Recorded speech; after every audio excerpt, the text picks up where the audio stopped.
يا صباح الفل ويا صباح الورد ويا صباح الياسمين على احلى اخوات واحلى متابعين. ازيكم عاملين ايه؟ اتمنى تكونوا في احسن صحة وفي احسن حال، او مساء الخير حسب ما توقيت الفيديو هينزل لكم او حسب ما انتوا هتتفرجوا عليه. اللهم صل وسلم وبارك على الحبيب محمد عليه افضل الصلاة والسلام. احنا بقى يومنا النهاردة يوم مختلف، يوم مش عادي. يوم هيبدأ كله زي ما انتم شايفين كده بطاقة إيجابية. حبيت اللي أنا أصور لكم المنظر ده، لقيته منظر يفتح النفس أقسم بالله. كانت 5:30 الصبح زي ما انتم شايفين كده. الحمام بقى كان خارج يتفسح كده حوالين بيوت صحابه. قلت لازم اخد لكم المنظر التحفة اللي يفتح النفس ده. قبل بقى ما نبتدي الفيديو، يا ريت ما تنسوش اللايك والاشتراك في القناة وتفعيل الجرس واعملوا كلمة الكل عشان كل ما ننزل فيديو يوصل لكم بإشعار بيه. وحابة اشكر اخواتي وحبايبي من خارج مصر ومن داخل مصر، انتوا على دماغي من فوق، شرفتوني ونورتوني. والف مبروك للي نجحوا في الثانويه الازهريه، ربنا يا رب ينجحكم كمان وكمان، وعقبال ما نشوف ولادنا يا رب في احسن المراتب ويخشوا احسن كليات، وربنا يحقق لهم احلامهم. وهارد لك للي ما نجحش، يعوضها ان شاء الله في في السنه الجايه يعني، او في المرحله التانية. يا رب يفرح كل قلوب الناس. الثانويه الازهريه باينه عندنا امبارح، بنات امبارح، فناس كتير قوي قوي قوي نجحوا. بقيت مبسوطه وفرحانه ان الاولاد دي نجحت. ربنا يا رب يفرح امهاتهم جميعا يا رب. ونبتدي بقى الفيديو بتاعنا كده بطاقه ايجابيه. هنعمل ايه النهارده يا دعاء؟ هعمل شويه قرص فلاحي. اول قرص في الشقه الجديده، اول قرص واول خبزه واول خير في الشقه الجديده. ريحه الخبيث في البيت يا جماعه حاجه تانية خالص. كان عندي شويه لبن كده، وكان قلت بقى ايه اعمل كل يوم يروحوا يجيبوا الاولاد فطار. يعني الصراحه بتروحي تجيبي طعميه وفول وعيش وحاجات من دي ما بتكفيش. وقلت بقى اعمل لهم شويه قرص كده، بحيث ان هم حتى لو على ما نعمل الغدا او كده هيكونوا هم ايه، ياكلوا لهم قرصة، يحطوا مثلا حتة جبنة جنبهم وياكلوها، بياخدوها مثلا وهم رايحين الحضانة تلاقوا إيمان. فالصراحة الخبيث في البيت حاجة تفتح النفس. أنا من الناس اللي بتحب المعجنات جدا جدا جدا، وبحب الخبيث. كان عندي بقى كام كيلو دي كده، دول كانوا 3 كيلو دقيق، 3 كيلو من الدقيق، الفينو الفاخر. ما كنتش لسه بقى طحنت الغله بتاعتي. وكان عندي حوالي كيلو الا ربع سمنه، يعني كل دقيق بياخد ربع كيلو من السمنه. انا هعملها قرص طريه يا بنات، مش هعملها قراقيش ولا حاجات من دي. لو انت بقى لسه ما اشتركتش في القناه يا حلوه، اشتركي انت ويا عشان خاطر القناه تكبر بكم ولكم، وبالله عليكم المشاهدات. انا ما صدقت ان عالم ام ميدو القناه بتاعتها تكبر شويه بشويه. ما ترجعوش ضيعوا احلامي من تاني. ومش عاوزه اتكلم في الموضوع ده كتير، عشان في ناس بتخش لي في الكومنتات تقول لي انت رغايه قوي بتتكلمي كتير، يا ريت تفصلي شويه وانت بتتكلمي وانت مالكيش محتوى. اتفرجي على ام جنى واتفرجي على موحى ياسر، شوفوا المحتوى بتاعهم. اللهم بارك اللهم بارك، ربنا يا رب يوسع على الجميع. موحى ياسر من الناس المحترمه جدا جدا جدا اللي انا بحب اتفرج عليها. وهي بسم الله ما شاء الله لا حول ولا قوه الا بالله، عندها كم مشروع اللي هي تشتغل فيه. وربنا يا رب يوسع على الجميع. وام جنى بردك ست محترمه جدا جدا، البلديات. فكل واحد له محتواه وكل واحد ليه وجهة نظره. وانت بدل كتبتيلي في الكومنتات اتفرجي على ام جنى واتفرجي على موحى ياسر، انا بتفرج على دول بس، كل واحد له محتواه المعين اللي هو يمشي فيه. اللهم صل وسلم وبارك على الحبيب محمد. انا عجنتهم بقى كده في قلب المطبخ. وطبعا انتم مش تايهين الجو كان عامل ازاي، الجو كان حر نار. بس انا اساسا كنت بعمل القرص دي كانت الساعه 7 الصبح. وقمت كده بدري عملتهم والاولاد كانوا نايمين. فالجو طبعا كان لسه الدنيا كانت مظبوطة شوية، بس الجو الحر دون ربنا يا رب يرحمنا برحمته الذي وسع كل شيء. فدخلت بقى كده طلعت من المطبخ، رحت قعدت في الركنة تحت المروحة. قلت بدل ما ادخل مروحة معايا المطبخ، لا انا اروح اقعد بقى تحت المروحة كده، واعمل بقى القرص هناك. بكورهم الاول كده وهعملهم سادة مش هحشيهم.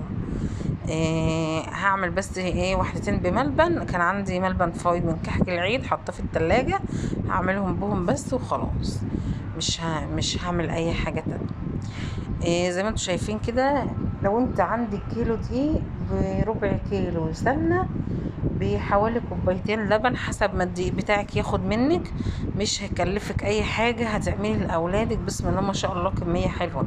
الخير في البيت حلو، لو لقمة عيش في البيت وانت ما عندكيش اي اكل هتعملي لاولادك، لو بطاطاية شيبسي بلقمة العيش دي هياكلوا وهيحمدوا ربنا. لو هم اطفال زي كده، يعني انا عندي محمد لما بعمل قرص طرية وكده بألف هنا ليه، بيقوم مثلا حط عليها حتة الجبنة ويقعد ياكل كده، انا ببقى مبسوطة جدا جدا جدا، وهم اصلا بياكلوا الحاجات دي ليه بقى؟ بتلهيهم عن الشيبسيات وعن الحاجات اللي هم بيجيبوها من الدكان وكده. وممكن كمان انا اعمل غدا، ده وارد جدا جدا اعمل غدا وما يعجبهوش، فيقوم قايل لي يا ماما انا عاوز مثلا قرص، اقوم جايبه له قرصه ومطلعه له حته جبنه ويقعد مثلا ياكل. فانا الصراحه يعني بحب الخبيز، القرص والقراقيش والحاجات دي. هعمل ايه بقى؟ ببطط القرصة في نفس الصاج اللي انا هسوي فيه، يعني هترفع في نفس الصاج اللي انا هسوي فيه. ليه يا بنات؟ عشان خاطر لما اشيلها من مكان لمكان، يعني انا مثلا عندي لواح خشب ممكن احطها عليها، بس هتيجي تعمليها، تيجي تشيليها بعد ما تخمر هتلاقيها مصوعت في ايدك كده، يعني رهربت، يعني تفهميني لو انتوا فاهميني يعني. فاحلى حاجه انك انت لو عملت مثلا قرص، عملت كحك، عملت رقيش، ايا كان اللي انت هتعمليه، نفس الصاج اللي انت هتخبزي فيه حطي فيه، نفس الصاج اللي انت هتخبزي فيه القرص حطها فيه. واكتبوا لي بردك في الكومنتات الفيديوهات الجايه انتوا عاوزينها ايه، واقترحوا عليا كده حاجات نعملها، وشجعوني في الكومنتات وحفزوني. انا قاعده امبارح بقول لابو محمد هي القناه رجعت تقع تاني ليه؟ هو ايه اللي حصل؟ في ناس ما عادتش بتخش عندي تكتب لي كومنتات، انا ببقى مبسوطه جدا جدا ان انتوا بتكتبوا لي كومنتات، واللي يكتب لي كومنت يقول لي هو من انهي بلد. وناس كتير جدا جدا، بحيث بقى اللي هي بقى ايه، احنا قاعدين يا دعاء انت منين، يا دعاء انت منين. بصوا يا جماعه، انا من محافظه الدقهليه، من المنصورة يعني، من أجا، مركز أجا ده أهلية ماشي. أنا في قرية صغننة كده جنب أجا، يعني احنا في قرية في ريفية، قرية ريفية، مش عايشة في المدينة ولا عايشة في المنصورة ذات نفسها، لا أنا من محافظة الدقهلية، من محافظة الدقهلية. فاكتبوا لي بقى في الكومنتات انتوا منين بالظبط. يا ريت بقى كل اللي يحط لي اللايك ويحط لي الكومنت يصلي على النبي محمد، ويكتب لي في الكومنتات انا من بلد كذا، انا من بلد كذا، عشان اشوف اخواتي وحبايبي بيتابعوني منين. يا بنات، يا بنات، يا احلى اخوات واحلى متابعين، احلى ام واحلى اب واحلى اخ بتفرج عليا، ما تنسوش دعمكم ووقفتكم جنبي بالله عليكم عشان القناه تكبر. بصوا بقى، شفتوا مست الستاره في البلكونه ستراكي، ستراكي ولا مش ستراكي؟ ستراكي يا اخت انت وهي. عملت بقى ايه؟ مسحت البلكونه كويس طبعا، وفرشت بقى كده فرشه، بطانيه دي كانت عندي قديمه، وخدت القرص بتاعتي كلها في قلب البلكونه. بص بقى، ولا شمس يخشلك، ولا ترابه تخشلك، ولا جار او جاره مثلا يطلعوا ينشروا في بلكونه او على سطوح يشوفوكي، انت واقفه مستوره، انت قاعده مستوره. هتقولي ده ما انت خارجه مثلا بالجلابيه، هقولك عشان انا بصور يا ست انت وهي، فانتوا فاهميني. فانا دلوقتي عادي ممكن اخرج بترنج ببيجامه بعبايه بنص كم ايا كان في البلكونه، محدش شايفني، محدش جارحني، لان بص هنا في اهو فتحه، هنا في فتحه اهي بلكونه، وباب الاولاد عنده بلكونه وشباك، والاوضه دي فيها بلكونه وشباك، وانت وانا فاتحه كده باب البلكونه ده كاشف الحمام وكاشف الصاله وكاشف كل حاجه، والناحيه التانية كاشف الحمام واوضه النوم بتاعتي واوضه النوم بتاع الاولاد. فانا ليه مستورش نفسي؟ ايه اللي مضايقني؟ اللي انا اكتف البلكونه دي مش تكتيفه البلكونه دي، ستر حاجه نسترها، لان كمان ده باب اهون يخرجك من باب الشقه خالص، يعني ده باب اللي قصادكوا ده واللي جنب الفرن ده، ده باب على السلم. لو انا مثلا ايه إيه عاوزه مثلا اطلع اي حاجه بطلعها بطلعها من هنا. ده بقى كنت سبت العجين يرفع خالص.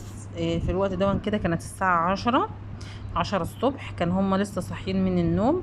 دي العباية اللي تلا بتنام فيها طبعا يا بنات. الجو حر الجو حر الجو حر.